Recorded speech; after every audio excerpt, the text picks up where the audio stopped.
హరి ఓం. శ్రీ గురుభ్యో నమః. శ్రీ రమణ సద్గురుదేవాయ నమః.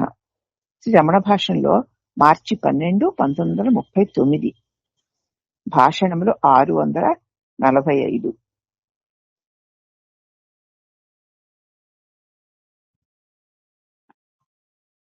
ఒక అతను 30 ఏళ్లు చక్కగా ఉన్నాడు.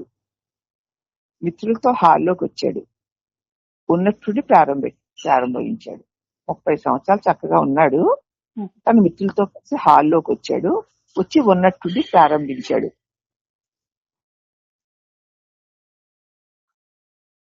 నేను అనడం వల్ల గమ్యం చేరడానికి ఎవరికి ఉపయోగపడదు. నేనుని నిర్దేశించేదెలాగా అన్నాడు అతను. నేను అంటే గమ్యం చేరడానికి ఎవరికి ఉపయోగపడదండి. అసలు ఈ నేనుని నిర్దేశించేది ఎలాగా అన్నాడు. ఇప్పుడు మహర్షి దాన్ని లోపల కనుక్కోవాలి. అది ఒకరు మరొకరికి చూపే వస్తువు కాదు కదా. నేను అంటే నేను చూపించంటే ఎలా చూపిస్తావు? నిన్ను చూపించమంటే చూపించగలవా? లేదమ్మా. నీ శరీరాన్ని నీవనుకుంటూ నీ శరీరాన్ని చూపించగలవేమో గాని నిన్ను నువ్వు చూపించలేవు కదా. ఎందుచేత శరీరము వలె నువ్వు ఒక వస్తువు కాదు కనుక అన్నారు భగవాన్. అప్పుడు భక్తుడు అంటున్నాడు, ఉపదేశం నేనును కనుక్కోవడానికైతే అది ఏమో చూపించి ఆ ఉపదేశాన్ని పూర్తి చేయాలి. మీరు మీరు చెప్పే ఉపదేశాలన్నీ నేనుని కనుక్కోవడానికి అయితే ఆ నేనంటే ఏదో మాకు చూపించి ఆ ఉపదేశాన్ని మీరు పూర్తి చేయండి అన్నాడు. మహర్షి అన్నారు, ఇక్కడ ఉపదేశం కేవలం మార్గ నిర్దేశకమే. ఇక్కడ ఉపదేశం ఏంటంటే కేవలం మార్గాన్ని చూపించడమే. ఉపదేశం అంటే నీవు నీ గమ్యానికి చేరడానికి కావలసిన మార్గాన్ని చూపిస్తుంది. దాన్ని అనుసరించి సాధకుడు వెళ్ళాలి అన్నారు భగవాన్. అప్పుడు ఆ భక్తుడు, సాధకుడి అజ్ఞానండి, వానికి ఉపదేశం అవసరం అన్నాడు. అప్పుడు మహర్షి అన్నారు, అందుకే వానిని సత్యం తెలుసుకోవయ్యా అని చెప్తున్నాం అన్నారు భగవాన్. ఇప్పుడు భక్తుడు అన్నాడు, కానీ అది వాడికి చాలదు. నేనేదో వాడికి ప్రత్యేకించి చూపించి తీరాలి అన్నాడు. నిజంగా పాపం ఆర్తితో తపంతోనే అతడు అడుగుతున్నాడమ్మా. అతడు దురుకుతనంతో మాట వినిపించుకోలేదు. ఏమైనా మీకు చూపించాలండి, నేను చూపించకపోతే ఎలాగా? అందుకే జ్ఞానం కలగాలి అంటారు కదా, అందుకే సత్యాన్ని తెలుసుకో అంటున్నారు. గురువు దారి చూపిస్తారు తప్ప దారి అంటూ నువ్వే నడవమంటున్నారు. అది వాడికి తెలియదు, చేత కాదు. నేనంటే ఏంటో వాడికి ప్రత్యేకించి మీరు చూపించి తీరాలంటూ దుడుకుతనంగా అడుగుతున్నాడు. అప్పుడు భగవాన్ వానికి విశదంగా వివరించడానికి ప్రయత్నించారు. నెమ్మదిగా కూర్చోబెట్టి విశదంగా చెప్పడం మొదలు పెట్టారు. కానీ వాడు మాటకి అడ్డు తగులుతున్నాడు. చివరికి భగవాన్ అన్నారు, ఇది సాధకుడికి ఉండవలసిన తీరు కాదు. గురువు చెబుతూ ఉంటే శ్రద్ధగా, జాగ్రత్తగా, వినమ్రతగా వినాలి. వాటికి అడ్డొస్తున్నావేమిటి? ఇది సాధకుడుకి ఉండవలసిన తీరు కాదు.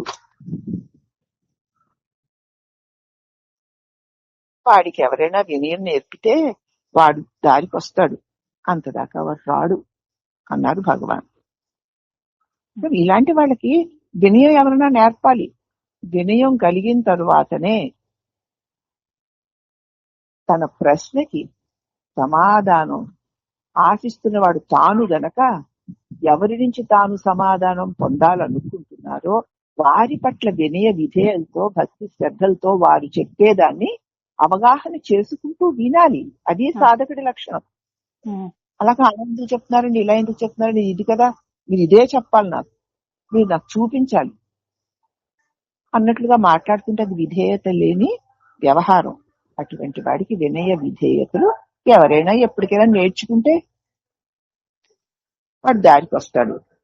అంతవరకు దారికి రానే రాడు అన్నారు భగవాన్. అంతలోనే వేదపారాయణం మొదలైపోయింది. తరువాత మాట వరుసగా ఆ సంవాద ప్రస్తావన వచ్చింది. వేదపారాయణ అయిన తర్వాత మళ్ళీ ఆ ప్రస్తావన వచ్చింది. శ్రీ భగవాన్ అన్నారు, సాధకుడు దీన్ని అర్థం చేసుకోవాలయ్యా. నన్ను పరీక్షించడానికి అయితే వాడిష్టం, నేనేమి వాదించను. ఏ సాధకుడైనా చెప్పింది విని అర్థం చేసుకోవాలి తప్ప చెప్పేవాడిని పరీక్షించడానికి గనక వాడొస్తే వాడిష్టం, నేను మాత్రం వాడితో వాదించను. మళ్ళీ అతడు మొదలెట్టాడు, కాదు భగవాన్, నన్ను మీరు సరిగ్గా అర్థం చేసుకోలేదు. నేనేదో తెలుసుకోవాలనుకుంటున్నాను, అది నాకు మీరు చూపించండి అంటాడు. మళ్ళీ ఆ మాట్లాడే తీరులో కూడా దౌష్ట్యమే కనిపిస్తోంది, దూకుడు.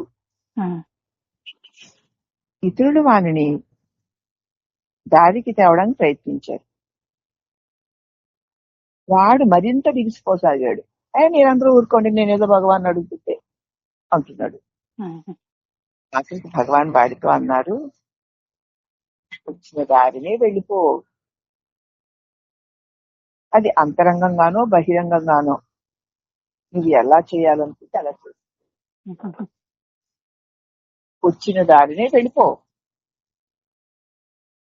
బహిరంగంగా నువ్వు ఏ ఊరు నుంచావో ఆ ఊరు వెళ్ళిపోతావో, లేకపోతే అంతరంగంలోనికి నేను అని పుట్టిన చోటు నుంచి వచ్చావు కదా అక్కడికి వెళ్ళిపో, నీ ఇష్టం అన్నారు. వాడికి ఇంకా ఆవేశం పొంగి వచ్చేసింది. ఇతరులకు కూడా అతడి పట్ల కోపం వచ్చింది. ఎలాగో వానిని హాలు బయటికి పంపేశారు. ఆ తర్వాత తెలిసింది అతడు యోగాభ్యాసం చేస్తాడని, అతడి ఇతర మార్గాలన్నిటినీ విమర్శించడమే వాడి పనని, జ్ఞానాన్ని జ్ఞానుల్ని తిట్టిపోస్తాడని. అతడు యోగాభ్యాసం చేస్తూ ఉంటాడు, ఇతర మార్గాలన్నిటినీ విమర్శిస్తూ ఉంటాడు, జ్ఞానాన్ని జ్ఞానుల్ని తిట్టిపోయడమే వాడి పని. ఎంతసేపు యోగాభ్యాసం చేయమంటాడు అని.